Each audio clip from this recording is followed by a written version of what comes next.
All right, what is up, Pass the Rock? It has been almost 3 weeks since we've had a regularly scheduled show. We're very excited to be back. We had a fun week in Houston, a fun week in Detroit.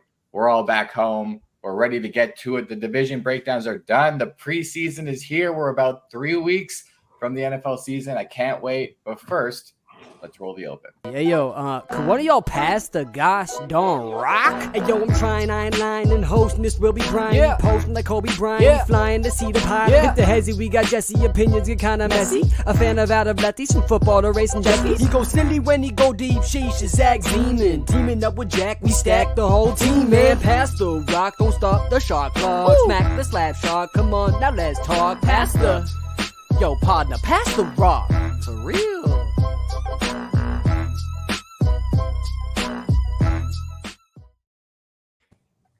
All right, boys, what is up? We are back, baby. So first off, we're going to start with the Olympics today. What was your guys' favorite moment of the Olympics so far?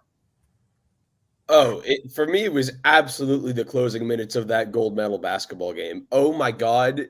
I've been a Steph Curry. I've had to root against Steph Curry my entire life. And it's begrudgingly because he's incredible. All you want to do is root for the guy, but you have to hate him. So this Olympics was the first time in my life I get to be a Steph Curry fan.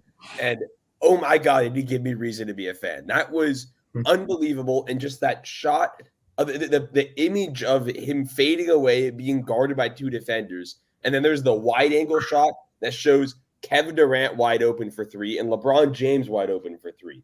You have to think to yourself, there was only one guy in the world who could take a double-covered fadeaway three with KD and LeBron wide open, and that's still a good shot. And that man is Stephen Curry. So that was just an unbelievable moment to witness, and I just had so much fun watching this U.S. Olympic basketball run. It's probably the most fun I've ever had watching a U.S. Olympic team. Yeah, well, I mean, Jack kind of took the obvious one right away, taking, the U.S. men's basketball team. Definitely the one that we were all keeping an eye on. We were all making sure would happen. Loved seeing France get mad at my favorite player, Joel Embiid. Loved how they were booing him. Loved the reaction from the entire Team USA roster. I liked that it wasn't just him. It was the entire roster. But to go to something different, one event I was tuned in to watch was the gold medal match for men's tennis, and Novak Djokovic finally getting a gold medal at the Olympics, finally crossing that off his resume. His celebration was fantastic. The play was phenomenal. Tennis, not usually a sport that you're super into, but when it comes to something like a gold medal, like when the stakes are that high, these players are competing at the height of their abilities.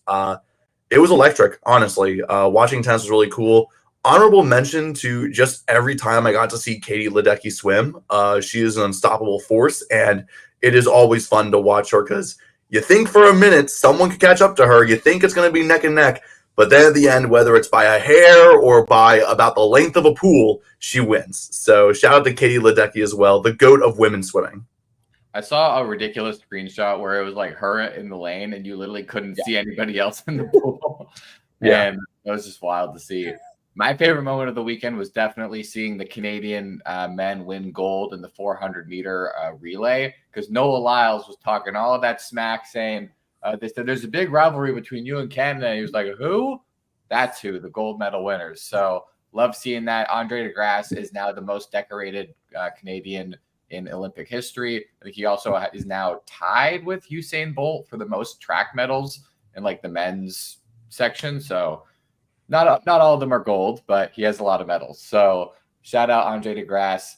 All right, we're going to start with the meat of the subject today. Looking at the men's basketball team, just won gold, like you guys said. Super dominant team. So I don't know if we can say who wins or which team is better, but 2024 Team USA versus the 92 Dream Team, who wins?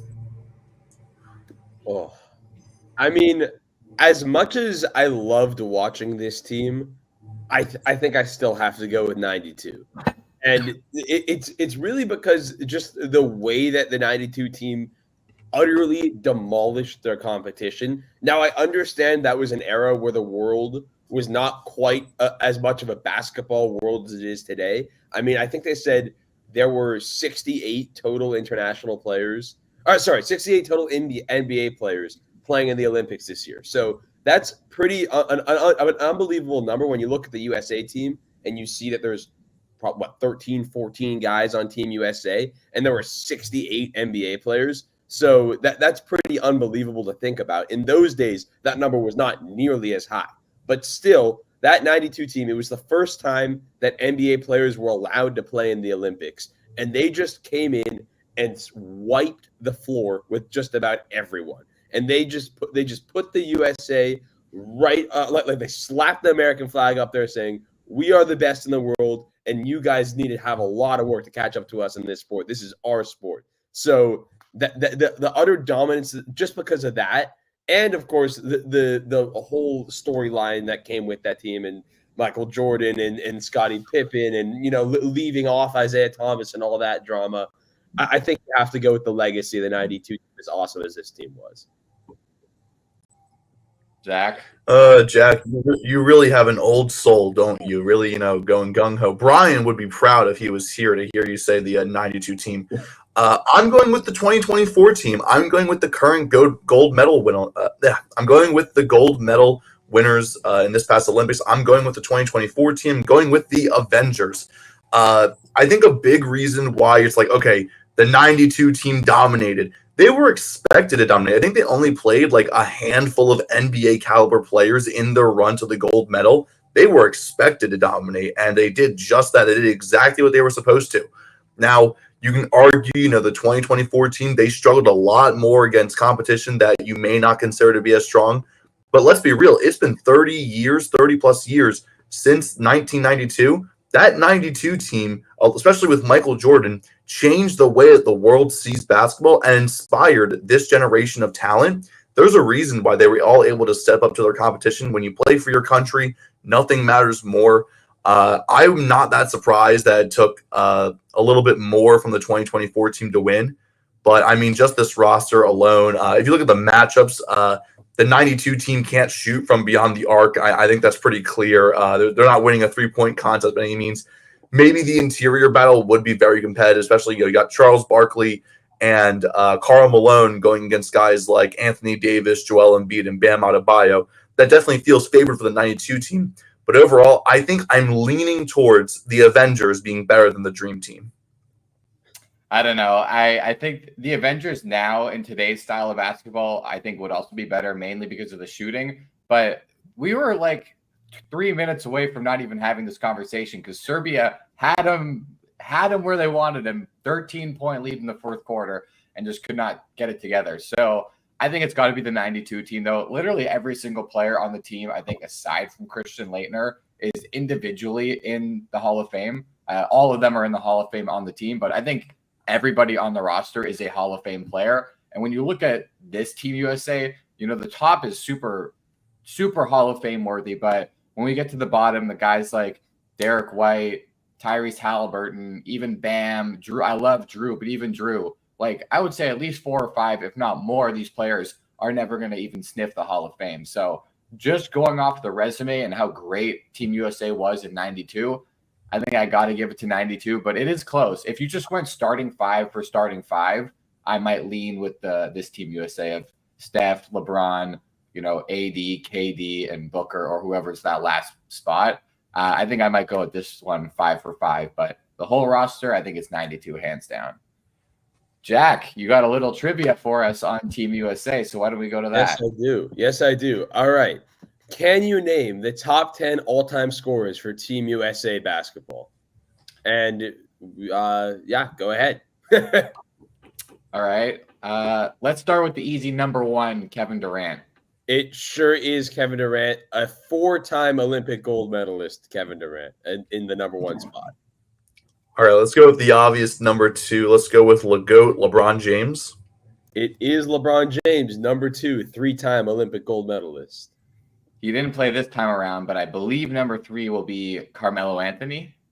It sure is Carmelo Anthony, another 3-time Olympic gold medalist, Carmelo Anthony. All right. I already named one person people consider the GOAT. Why not the other? Give me Michael Jordan. Michael Jordan is the number 5 spot on the list. Okay. Okay. Only played in 2 Olympics, though. You have to keep that in mind. How about Mamba? Kobe Bryant is not on the list. Ooh. Yeah. Sheesh. Oh. Okay. I just mentioned him. Give me Charles Barkley, the round mound of rebound. Charles Barkley is the number 6 player on the list. Very nice. All right. I think Dwayne Wade's got to be there. Dwayne Wade is there at number 8. Okay. How about this disgusting, horrible person, Karl Malone? Unfortunately, this disgusting, horrible person in Karl Malone is on the list at number 9. Okay. I'm going current and Zach's going throwback, so this is a good mix. What if we go Chris Paul? Chris Paul is not on the list. Also, you guys have, you guys have 3 players left. It's number 4, number 7, and number 10. Okay.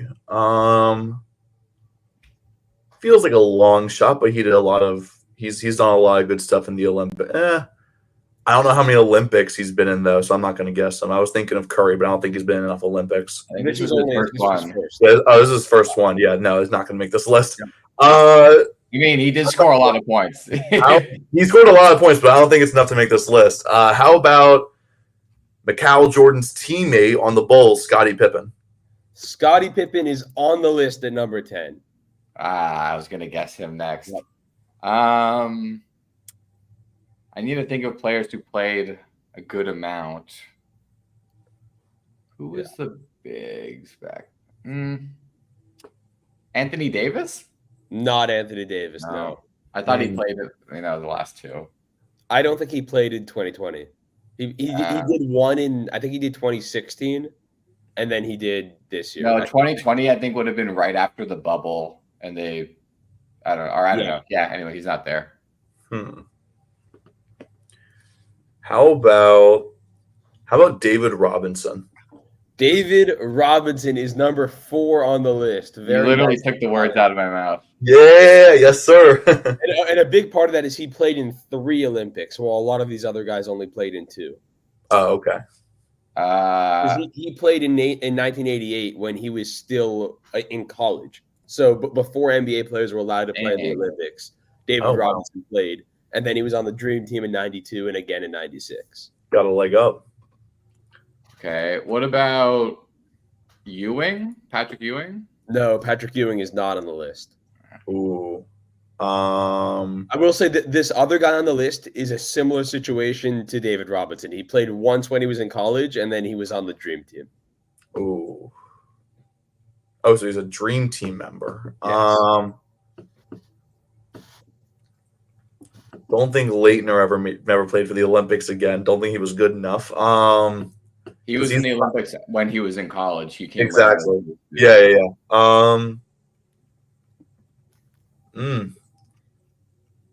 Not Isaiah Thomas, that's for sure. No, not Isaiah Thomas. I don't know. I'm like narrowing down the list. Maybe Chris Mullin. It is Chris Mullin. Very nice at number 7. Dang. Let's go. I was gonna get Stockton next. Now I was debating between Stockton and Mullin. I won't lie. That's a good guess too. Oh man. Yeah, it's a good list. It's some interesting names on there, and it's also very interesting to see how like the guys that were on the Dream Team but got that extra year in before NBA players were allowed to play. It's interesting to see how those guys get vaulted higher up. All right, good stuff. We're gonna move on. So we're gonna do a little draft. So let's draft the starting 5 of international players in the Olympics. So no Team USA allowed.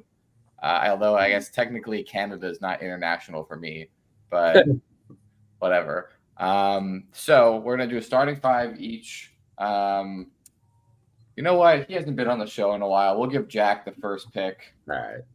And you and then me. All right, And Jack. are we doing just players that played in this Olympics, or are we doing all international players? Just this year's Olympics. Okay. All right. Gotcha. You can start us off. We'll do a starting 5, and it can be a little positionless, but Yeah. All right. Okay. I will take with the number 1 pick. I think it has to be Nikola Jokic. yeah. I feel like one's obvious, and then you get to the rest of the list, and you can have a little bit of leeway. With the second pick, debating between 2 players here, but I'm going to go with the guy who was in the gold medal game. Give me Victor Wembanyama. You didn't. Wow. I did. I went with Wemby. Okay. Well, I'm not going to complain because I think I get the next 2 best players, and it kind of falls off after that. We'll get Shea, Canada running the point, and then we'll throw Giannis down low. So yeah, that's pretty disgusting. Yep. That's pretty disgusting. You know, maybe I'll just rebuild all of Team France. Give me Rudy Gobert, who's probably the next best player available. Just straight defense. Yeah. Well, there's a guy that I could pick here, but he honestly had a pretty bad Olympics. So Jamal Murray. Yeah, that makes it really interesting. This is Olympic Jamal Murray, by the way. Am I drafting Olympic Jamal Murray or am I drafting Jamal Murray? It's Olympic Jamal Murray, who they're now calling Tim Hortonway Jr. Oh my God. All right. Well, in that case, I'm going to take a guy that is the exact opposite and is an Olympic demon, an Olympic god. Whenever this guy plays for his country, he is the best player in the world, and that is Dennis Schroeder of Germany. I literally wrote it in as soon as you said best player in the Olympics. Gotta be. I don't know what it is, but when that guy wears the German flag across his chest, he is the greatest player in the world. And I can't explain it. And I want that on my team. So I got Dennis. And then I'm gonna go with another Olympic demon. I've got his Serbian teammate already. Let me get Bogdan Bogdanovic. He had an unbelievable Olympics. He seems to do well every time he plays internationally. So I really like that for my team. I love that for you. I was going to take him if he slid back to me. Yeah. No, that's a great pick right there. I was thinking about Dennis if he was able to come back, but no, that's a really good pick. Making it the Olympic versions of them really changes this because it feels like you can get a solid player, but if they didn't make it far, like they didn't perform that well, it's like doesn't feel right. You know, I mean, could always just keep building Team France. I mean, they're all still available. Problem is, I didn't watch every single basketball game, so I don't know how every single player did. That's a problem. I'm at a disadvantage. I really disadvantaged myself here. I guess he just doesn't know ball. Maybe I don't. Maybe I don't know ball. I'm sticking with defense first. I'm between 2 guys right now who are still very defensive first players. But Jesse, I'll make you happy. Give me Lou Dort here. Wow. Make Jesse happy. You're stealing his guy. No, yeah. You just made me very happy because you didn't take the clear best option on the board. That's the Maple Mamba. Give me RJ Barrett. He was absolutely on fire in the Olympics. I believe he had the 4th highest points per game out of everybody in the Olympics with 19.8. So wow, he had a phenomenal run with us. All right, and then here's where it gets interesting. All right, so I have my 1-2, and then Giannis can play pretty much anywhere. So. Lots of options. You know what? We're gonna stick Franz Wagner in at the 3. Dang, I was hoping he'd fall back to me. That is a really good pick. Huh? Jesse, anyone else that went off for Team Canada? Not much. I would say Dylan Brooks was like okay during some of the earlier games, but kind of fell off, and then everyone else kind of sucked. It was really just Shea putting in work. Yeah, Shay and RJ, the dynamic duo we never knew we needed. I feel like now we're starting to like scrape the bottom of the barrel with like who's available, especially considering their Olympic performances. But I'm sure you both have like 5 players you're willing to draft left, anyways. I got one I've more. really only got one guy that's at the top of my mind right now, so I hope you don't take him. Oh, jeez. Damn it! I should have watched more Olympic basketball. I'm gonna look stupid regardless. I got a whole list of everyone who played internationally too. I know they didn't do well.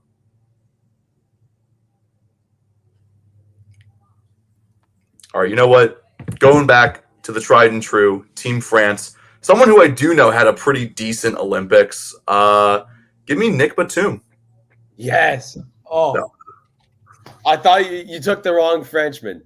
No, I no. thought you were going to take the guy. This guy cooks every time he plays for France, and he did it again this Olympics. I don't know what his average was. I think he only had one game where he had like 6 points, and every other game he had like 20 something. Give me Evan Fournier. What an Olympics he had. He's always a dog for France, and did it again this year. So I'm glad to have that shooting touch on my team. And then I am going to need a forward because I don't really have one. So let's figure out who that's going to be. You took Batum, who would have been nice. That could be interesting. I'm not 100% sure how his Olympic numbers were, but I think they were pretty good. Hold on. Quick scan. Quick scan. I got to see how this guy did. Oh, that's good enough for me. He didn't make it very far. But in the few games that he played for his country, where he was one of the best players on the team, he was very, very good. Let me get my Los Angeles Laker, Rui Hachimura, representing Team Japan. Okay. Not All what right. I thought you were going to take, but that's a good pick. That is a good pick. I'm trying to find someone's Olympic stats right now, but I can't find them anywhere. Jesus. Yeah, you'd think that these are like, the Wilt 100 game footage, how hard it is to find. Yeah. stats. I'm finding his stats from the Olympic qualifying tournament, not the actual tournament, and it's like It's like you're telling me that people really don't want the Olympic stats like this bad. Like there have to be like I want this guy's Olympic stats. I'm going to take him anyways to round out my pretty much all defensive first team besides Nick Batum. Give me Jose Alvarado. solid. Nice. This draft sucks for me. I should have watched more basketball, but whatever. I've got a few options here. Yeah.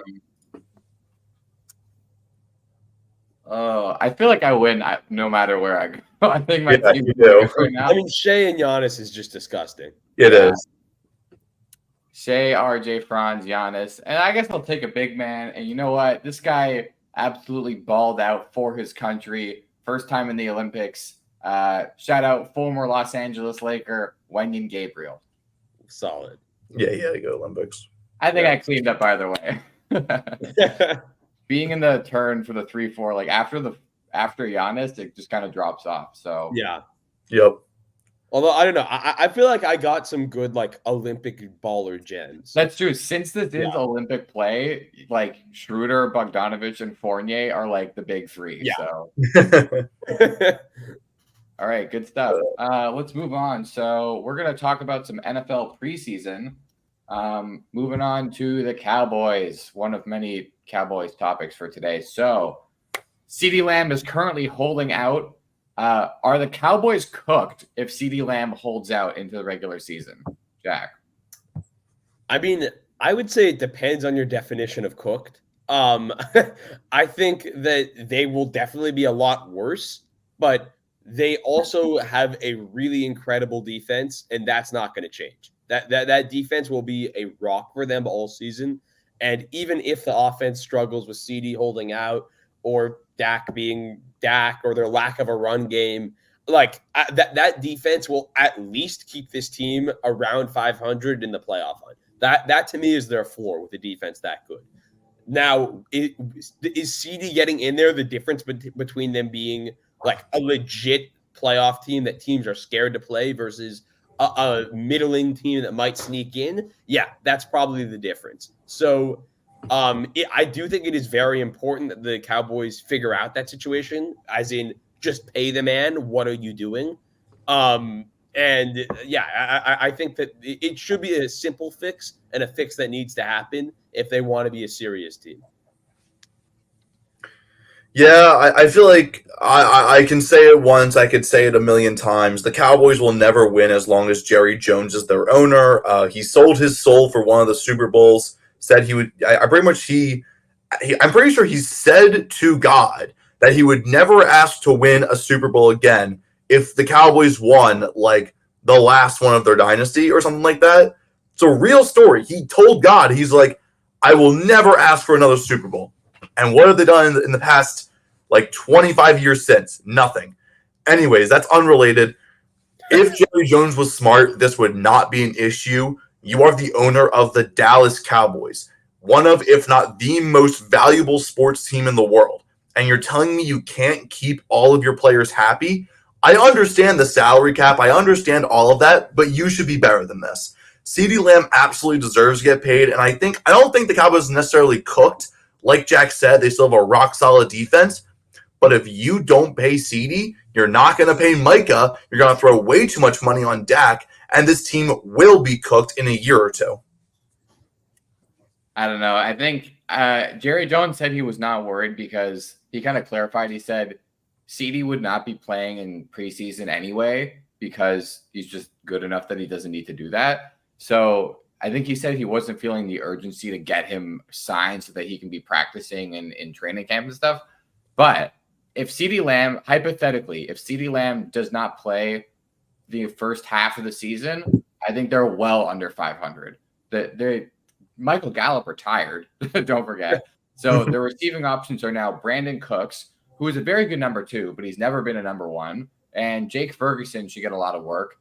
And then you have like the, smorgasbord of a running back room with Wash Zeke and then Deuce Vaughn, Rico Dowdle. It's just like kind of all these bits and pieces. So this offense is nothing without CeeDee Lamb. The defense is good, but a defense can only take you so far. And I think that they would be well under 500 in however many games he holds out. So I think that he should be honestly at the very top of their priority list. Also, Dak signing his extension. But if he holds out, the Cowboys this season is a write-off.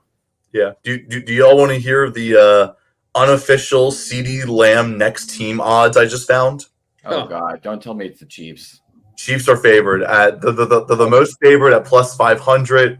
I'll give you the top 5. So you have the Chiefs as the most favorite, then tied for second. You have the Steelers and Lions at plus 600. And then rounding out the top 5 are the Packers and the Patriots. So both of you maybe should be a little optimistic in case Jerry Jones doesn't extend CeeDee Lamb. Maybe there could be. I have to say, though, the idea, not that it will ever happen, of Jordan Love and CeeDee Lamb together.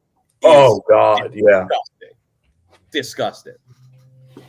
I'm liking the idea of Drake May and CeeDee Lamb together. So okay. Get out of here. Get out. Don't tell me you aren't excited about Mr. Unlimited and CeeDee Lamb in Pittsburgh. Oh my God. Now Pittsburgh would still find a way to make George Pickens the wide receiver 1. So gotta stay 500. Gotta stay 500. Yep. All right. We're gonna move on now. So looking at preseason, which rookie impressed the most in week 1 of NFL preseason? Jack, we'll go to you. I would say the guy that stood out to me the most, well, you could say Caleb Williams, obviously, because he was incredible. I wouldn't say it was impressive. I kind of expected that. The guy that impressed me is J.J. McCarthy. I thought he looked really, really good in that debut. He had one bad throw that ended up getting picked off. But other than that, he pretty much cooked. I mean, he showed ability to move around in the pocket. He sensed pressure. He knew when to run. He threw the ball pretty well. Ended up, I believe, with 2 touchdowns over 200 yards. I was impressed. I thought he was one of the more raw quarterbacks, one of the guys that would have to sit for a little bit. But he came in to that game. Now, I understand he was playing against backups, but I was very impressed with the way he seemed to, at a minimum, adjust to the pace of an NFL game really early on. So credit to JJ McCarthy. Maybe he's less raw than we thought, and maybe we see him starting for the Vikings sooner rather than later. Yeah, sometimes the players that impress you the most are the ones that you really don't think about while you're watching. They're the guys that it's like, oh yeah, that guy did his job. He did everything you asked him to. I'm looking at the Tampa Bay Buccaneers, and their biggest question during the offseason was, how are we going to replace Ryan Jensen, their center, who retired after this past season? They drafted Graham Barton, and it looked like a plug and play. He did everything that you'd want from your starting center. He was getting his blocks done really well. He was leading. He was really pushing guys into the end zone for touchdown runs. He showed off a lot of pretty solid quickness at the center position. Honestly, I feel like center can be a position that can be super boom or bust with how good with how good your center is. If you have the guy, he can be there for 10 years. If you don't, it's a revolving door. I think the Bucs have replaced Ryan Jensen with a guy who's going to be able to last a decade. Graham Barton looked great. Good take. I think I'm gonna go with a guy. I'm gonna go with Bo Nix. I think that he looked really good. And honestly, it seems like the reins are all but his for week 1 of the regular season. I think that so far, Jarrett Stidham and Zach Wilson aren't doing anything to give you a reason that they should be above Bo Nix. Especially, he's not a young rookie. Like he was one of the oldest rookies probably there is in the NFL. So he's got a lot of experience. And he looked really, really good. He scored on 4 of his first 5 drives in his first preseason game. He's starting the next one week 2 of the preseason. So overall, I think Bo Nix looked really comfortable. He got a lot done on the ground too with his legs, which is not really a threat that either Wilson or Stidham possesses. So overall, I think Bo Nix is looking good, and Broncos fans have something to be excited for. Yeah, for sure. So now, speaking of using your legs, here's a good debate that's been going around Twitter today. So, could Tyreek Hill beat Noah Lyles in a 40-yard dash? Tyreek said on Twitter today that he thinks he could beat Lyles in a race after he's been talking all that smack. Is there any merit to this? Is it actually possible? Zach, you got some stats for us. Yes.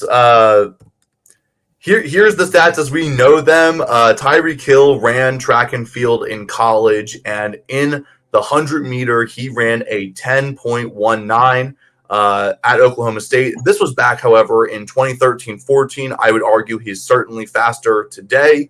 By how much? Hard to really quantify.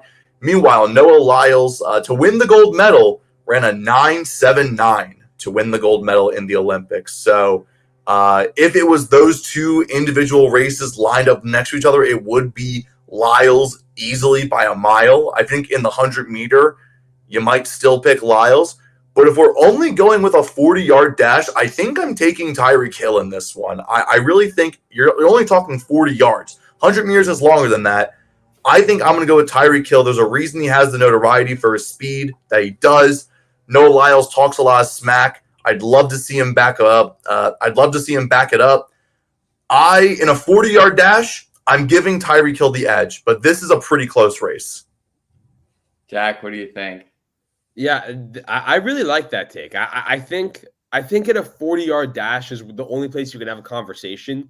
In the 100 meters, Noah Lyles is the Olympic gold medalist. He won that race. He backed up the smack right there. I mean, like he said he's the fastest man in the world. He couldn't shut up about it for weeks. And then he went out there and proved it. He won gold. So in a 100-meter race, especially since Tyreek Hill hasn't done that since high school, I think it would be asinine. Oh, college. There you go. Since college, I think it would be asinine to not pick Noah Lyles. I mean, you have to respect the champ. You have to respect the gold medal that he just won in Paris.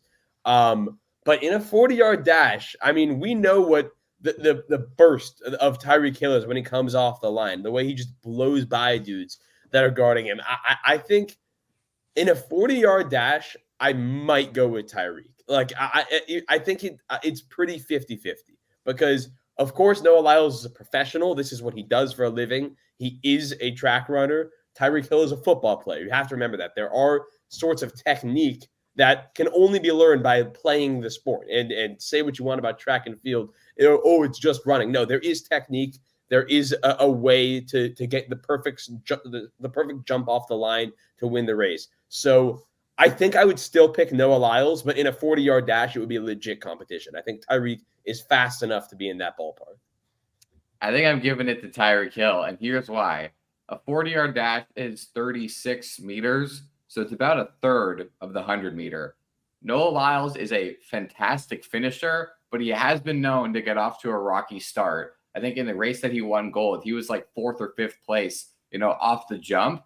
So if you're only going really a third into it, I think Tyreek might have the edge on it, and he's got the burst. I think Lyles has the longer lasting speed, and he will get him when you get to the last 40 meters of the race. But if this is just a straight 40-yard dash, I'm going with Tyreek Hill. And also, I think Noah Lyles is weighed down by all the hate that he carries in his heart. So screw you, Noah Lyles. Oh, man. All right. Well, that was silly, but we're going to move on. We're going to look at Dak Prescott. We just talked about CeeDee Lamb. Now we're going to talk about Dak Prescott. So I guess we can say over the next couple of years, because he's about to sign an extension. So over the next 4 years, would you rather Dak Prescott or Caleb Williams?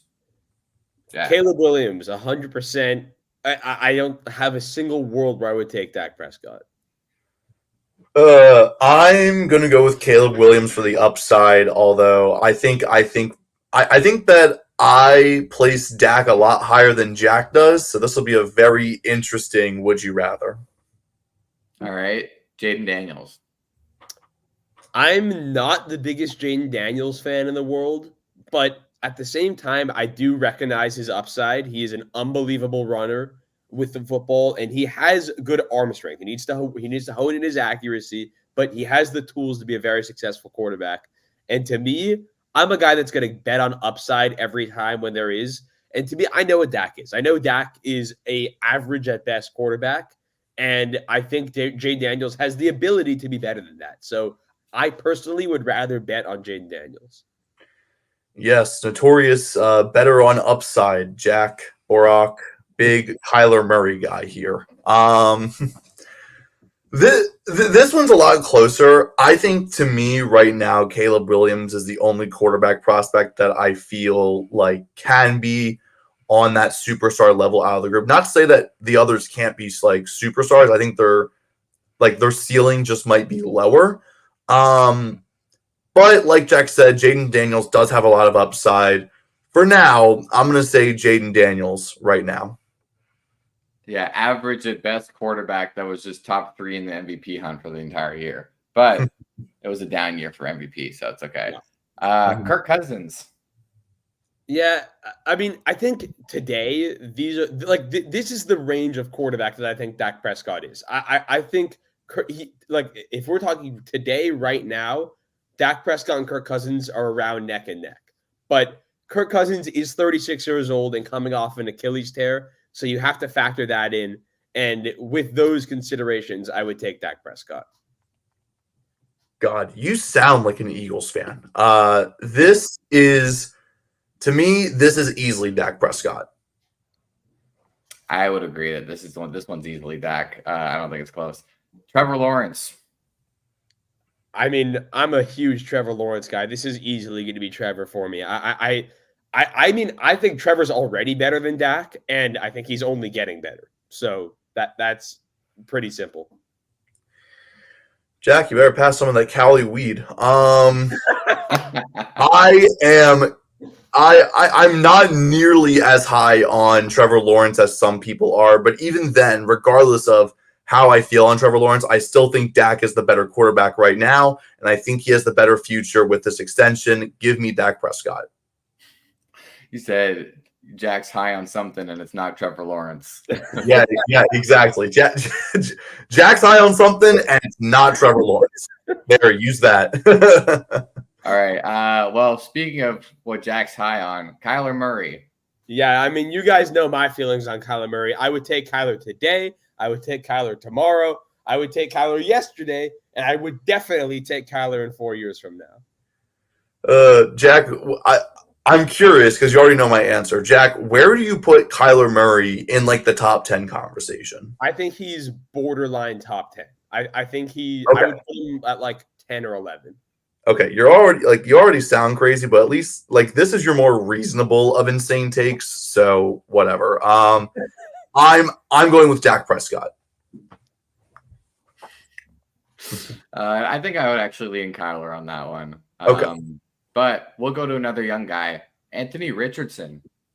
Man, I love Anthony Richardson's potential. I really do. He has a rocket of an arm. He's one of the fastest players in the league.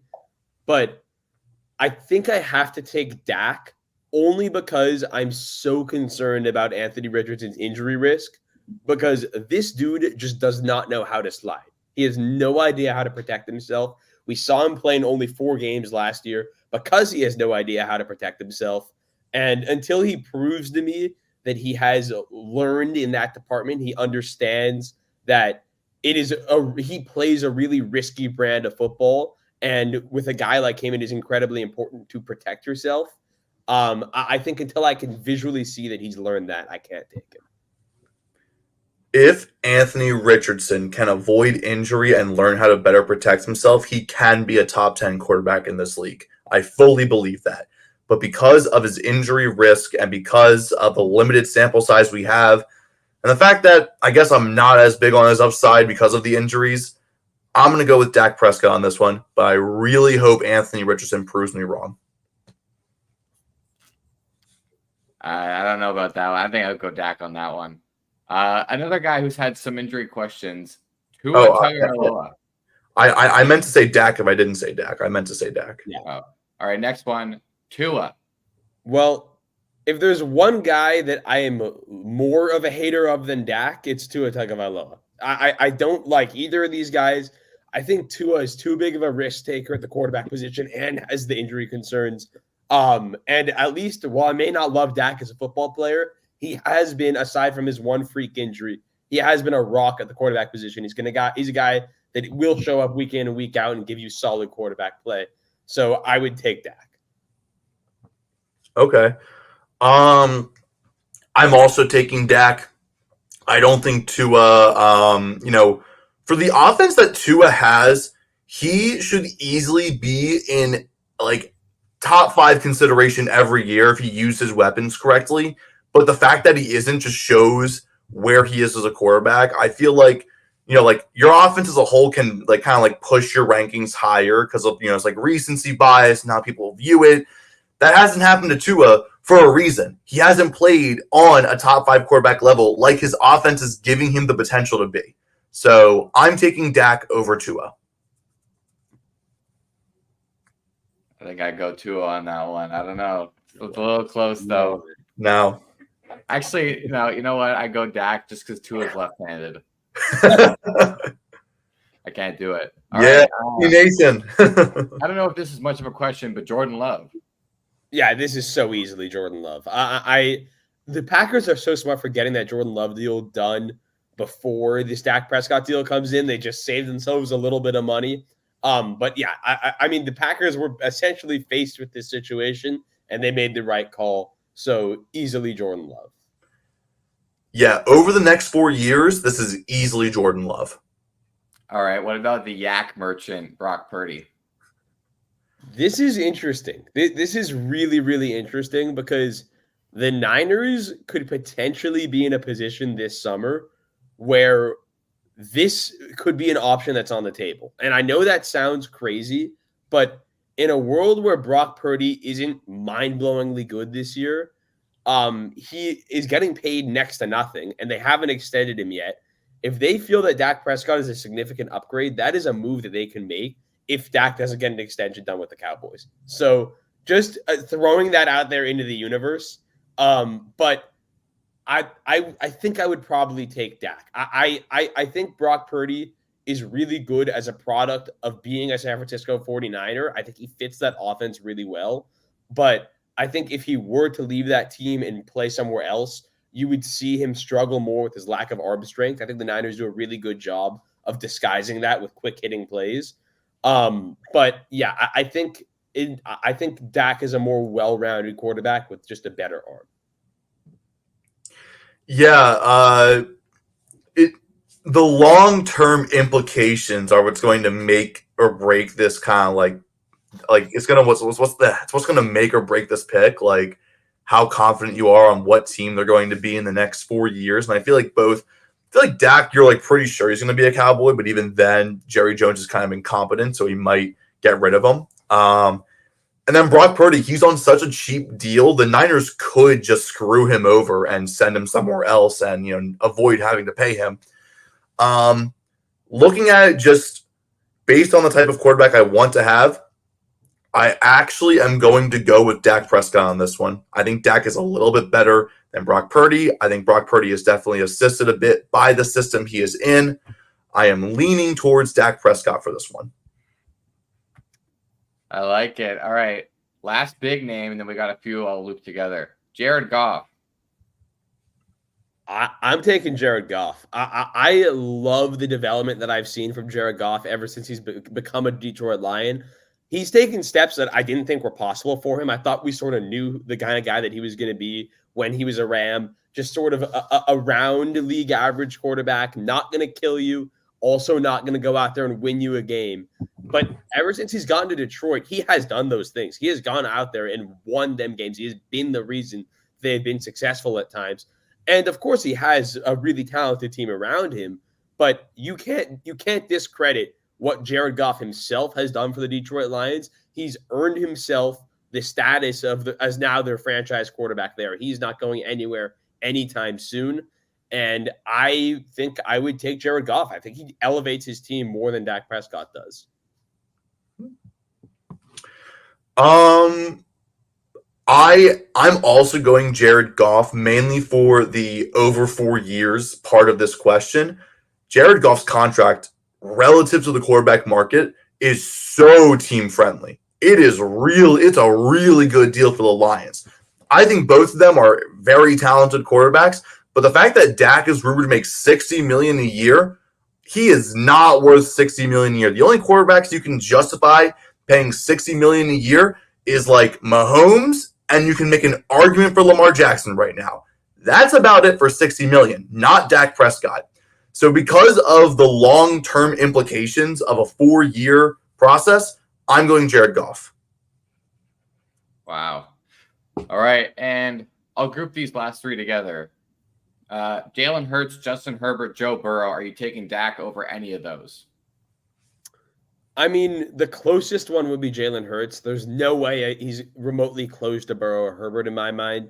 But even with Jalen Hurts, it's still a no. I think just the value that Jalen Hurts provides you with his legs is, even if you think they're similar as passers, the run game that Jalen Hurts adds for you is too valuable. The closest to me is actually Justin Herbert, but I'm still not taking Dak over any of these guys. All right. That concludes it. Let us know in the comments if you feel any differently. We're going to go on to our last few games of the day. So Jack is going to start us off here with some who he played for. All right. NFL who he played for. One of my favorite times. I get to see how stupid you guys are. You say the hook one more time? Huh? Just say the hook one more time. Okay. NFL. Oh, no. Hold on. Who he played for NFL edition. All right. All right. Let's get it. Let's start with a recent signing. So let's see how tapped in you guys are. Matt Breida. Oh.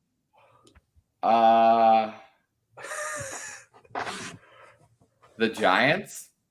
Not the Giants. I believe that was his last team, though. Yeah. Matt Breida in the big 2024. Is he a Jet? He is not a Jet. Anyone want one more guess? Is it the Niners? Is he? Jesse, there it is. He is back with the San Francisco 49ers. I saw like Elijah Mitchell went down and Christian McCaffrey had a little injury scare. So I was thinking, you know what? Maybe they signed him back. Yep. Matt Breida is back with the San Francisco 49ers. Very nice. Wow. Let's go with another former 49er in JaMychal Hasty. Browns. Not the Browns. Bills. Not the Bills, but you're getting in the right region. Okay. Right Patriots. region. Patriots. He is a New England Patriot. Jesse, you should be ashamed of yourself. The second time you missed a guy on your own team. I had no idea. When did that happen? I am not 100% sure, but he is listed on the New England Patriots roster, and that is good enough for me. You know what? Good for him, I guess. I know we got Antonio Gibson, so I wasn't thinking about him, but I guess. Apparently he was claimed off waivers from the Jaguars in November of 2023. Wow. Oh, okay. So he was on the team last year, but I figured I guess he would have moved around. Anyway, Nope. I guess not. I guess I not. don't think he saw the field once. Oh my God, that's awesome. All right. Let's go with a quarterback. Let's go with PJ Walker. Oh my God. PJ Walker in the big 2024. I'm gonna use that every time I think of I hear a player that like In the big 2024. in the big 2024. I'm gonna throw out a guess and say team with the older kind of mid quarterback, the Saints. It's not the Saints, but I like your train of thought. Okay, that kind of train of thought. Older mid quarterback. I'm gonna guess he's on the Rams. That was my next guess. No, not on the Rams. Not to say Matt Stafford is mid. He's still good, but kind of the train of thought. The quarterback is more mid than Matt Stafford. More mid than Matt Stafford. Okay. Definition of mid to me right now is I was gonna say the Titans, but they have Levis, so it's not gonna be him. I was thinking Tannehill. What about pretty mid Geno Smith for the Seahawks? He is a Seattle. That was my next guess. Very nicely done. That was my next guess. That's great. Good job, Jesse. There you go. All right, let's go with DJ Chark. Oh my God, I know this one. Oh, where is he? DJ Chark. In the big 2024. Is he a Jaguar? He is not a Jaguar. He was a Jaguar last season, I believe. Okay. Well, that's why I thought so. Is he? I swear I just was reading about. He's not. What'd you say? I asked if he was a Texan. He's not a Texan. Not a Okay. Texan. Okay. He's not still a Panther, right? Nope. He was there last year. Yeah, that's actually. Oh, right. Not he's a Jaguar. Charger. He's a Charger. He is a Los Angeles Charger. Very I nice. And saw he was a stupid take about how he's going to be the wide receiver 1 for the Chargers on like Reddit. Okay. I'm not gonna lie. Their other options are Joshua Palmer or rookie Lad McConkey.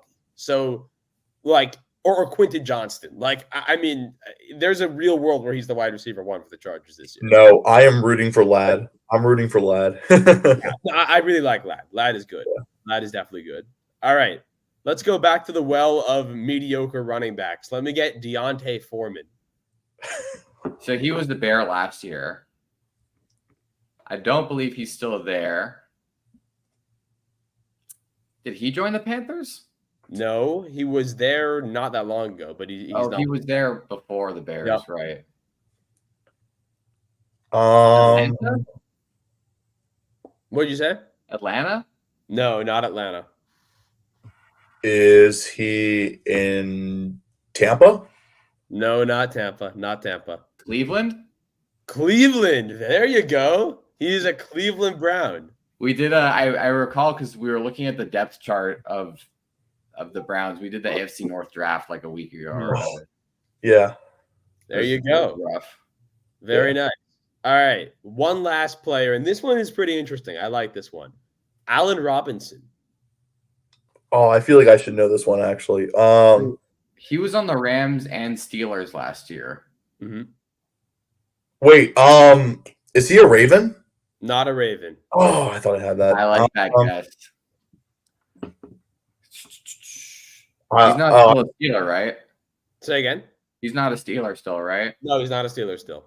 No, I remember seeing he signed someone. I bet you that the Eagles picked him up. Zach would know. I thought you were trying to slide one past Zach, honestly. No. I'm not that sneaky. You're easier to slide. Is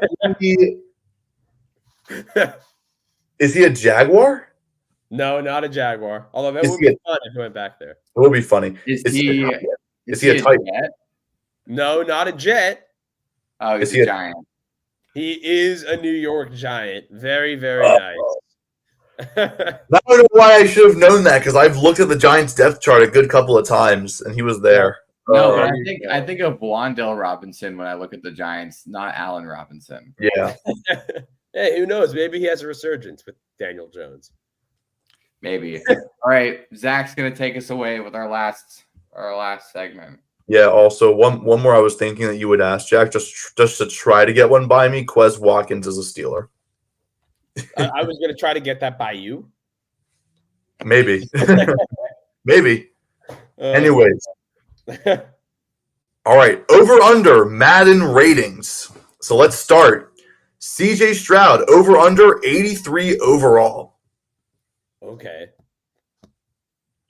I feel like it has to be over. He's such like a Madden player to fall in love with. It has to be over. I think it has to be over, but Madden's been on some BS this year, so I'm gonna say under just because they're stupid. Jesse's got the right mentality. CJ Stroud this year an 81 overall. Excuse me? Can you tell me for reference what is like Caleb Williams come in at? Give me 1 second to get the Madden ratings up. His was bad. I think his is like 76, which is also ridiculous. But yeah, just give me a second to get the quarterbacks up. Caleb Williams is a 76 overall. Okay. Yeah. That's disgusting. Still disgusting. Still very much disgusting. Caleb Williams, however, let put this in a frame of reference, right? Caleb Williams is just below Trevor Lawrence, who is a 77, and Kyler Murray, who is also a 77. He is tied with Russell Wilson, and the players he is just above include Derek Carr, Deshaun Watson, Justin Fields, and Anthony Richardson. With what? Yeah. Okay. Anyways. Moving over to speed. Geno Smith, 87 speed. Ooh. No way Geno's moving like that. Under. No way. I think common logic is obviously to say under, but I'm going to go this time with the Madden is dumb argument and say over. So Geno Smith ran a 4.56 40 time when he was at the combine. Yeah, 20 years ago.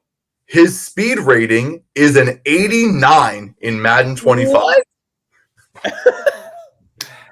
I just need to go in the opposite direction of my gut every time. Geno Smith, known dual threat quarterback. I don't know who is in charge of Madden ratings, but they definitely just don't watch football. Like, it's impossible. All right, moving on. Back to overall. Matt Stafford, 84 overall. Over or under? Ooh. If CJ Stroud's an 81, I think Matt Stafford, I'm going to say under 84. All right.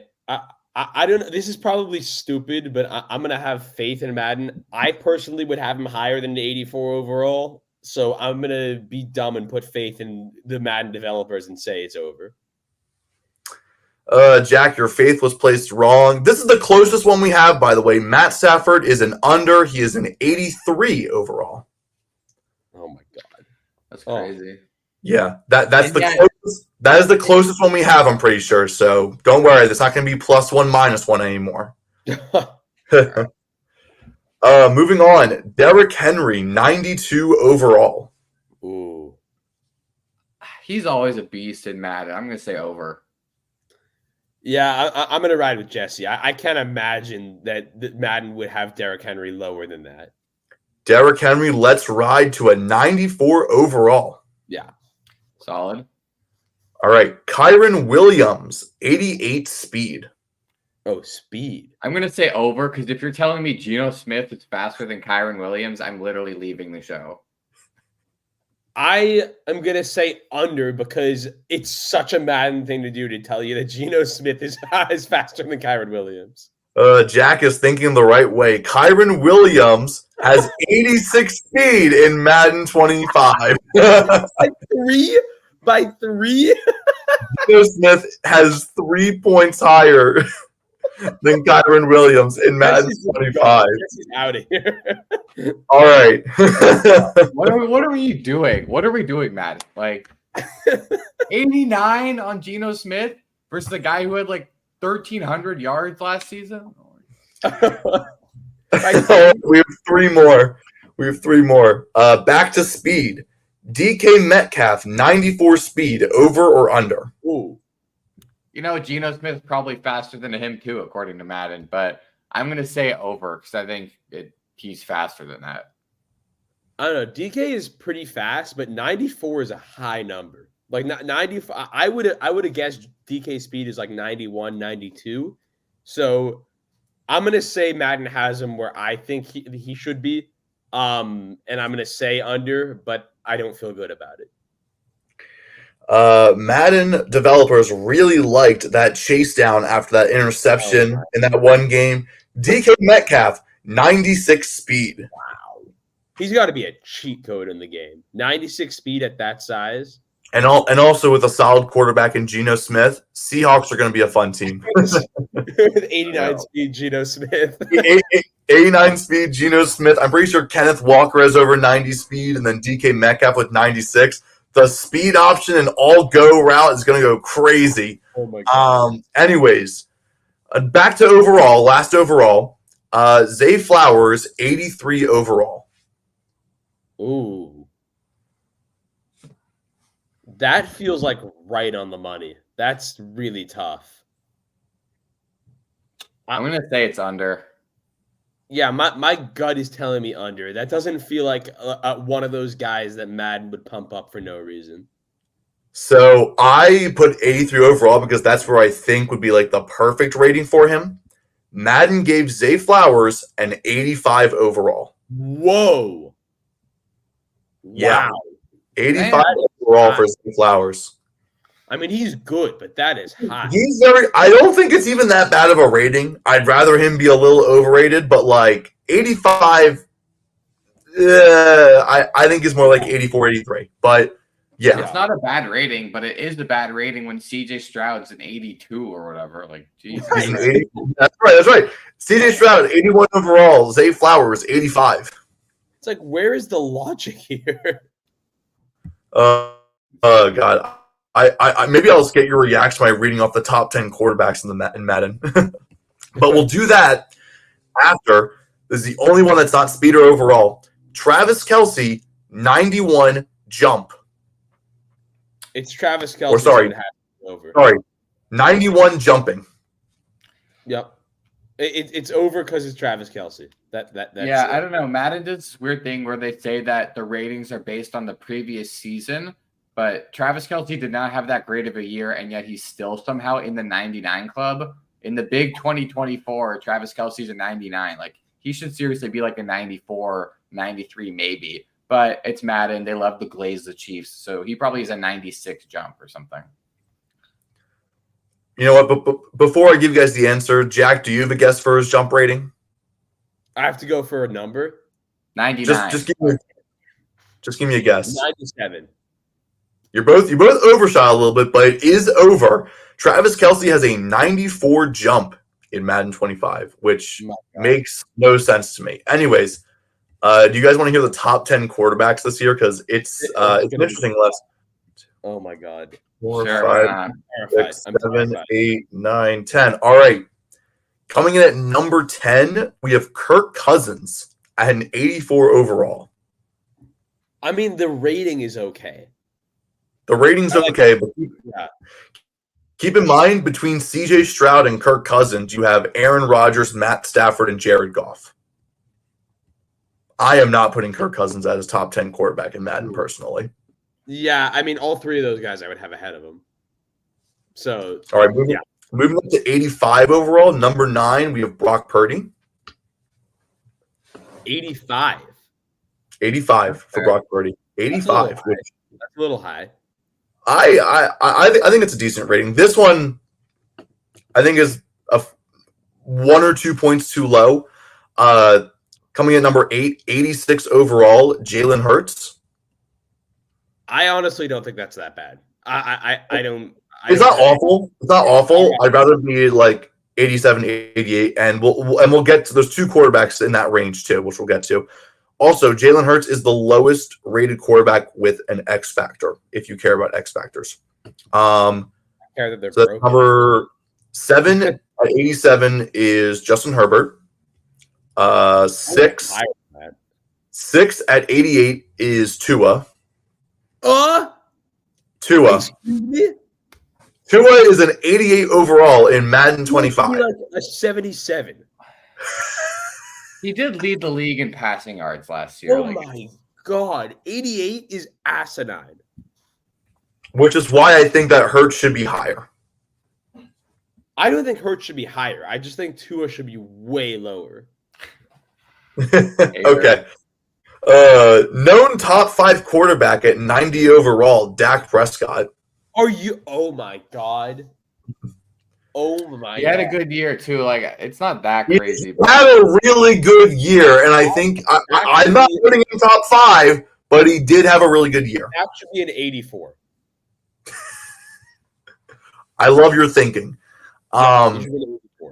The top 4, I think they got right. You can argue the ratings. 92 overall, Josh Allen. 93 overall, Joe Burrow. 98 overall, Lamar Jackson. And, of course, Mahomes at 99. Lamar at 98 is pretty crazy. Lamar at 98 is high, but I think having him as the second-rated quarterback is correct. I don't think he's 5 overall Josh better. Allen? Yeah, I don't think he's 5 overall better than Burrow and 6 overall is better than Allen. Allen, I'm not saying the overall is right. I'm saying the ranking is. He's a 92, Josh Allen? 92 for Josh Allen, which feels low. That feels low. Yeah. That feels low. Like last year. Like I think Burrow, Allen, and Lamar should all 3 be around like 94, 95. Oh yeah. I feel like if Lamar was a 96, Burrow was a 95, and Allen was a 94, it wouldn't be an issue. That's insane. Yeah. But the fact that Allen's a 92 and Lamar's a 98, like I am higher on Lamar than some people, but he should be like a 96. Josh Allen should be a 95 minimum, I think. There's no world where Lamar is 6 overall is better than Josh Allen. No, there isn't. Again, I like the order. I don't like the ratings. Yeah. For sure. All right. Well, that's going to be all for today. I literally can't even think straight after you just read those because that makes no sense. Yeah. So we're going to be back on Thursday with our full NFL season predictions. So that'll be a lot of fun. Super Bowl champs, award winners, division winners, all that coming this Thursday. So we will see you all then. And until then, this has been Pass the Rock signing off.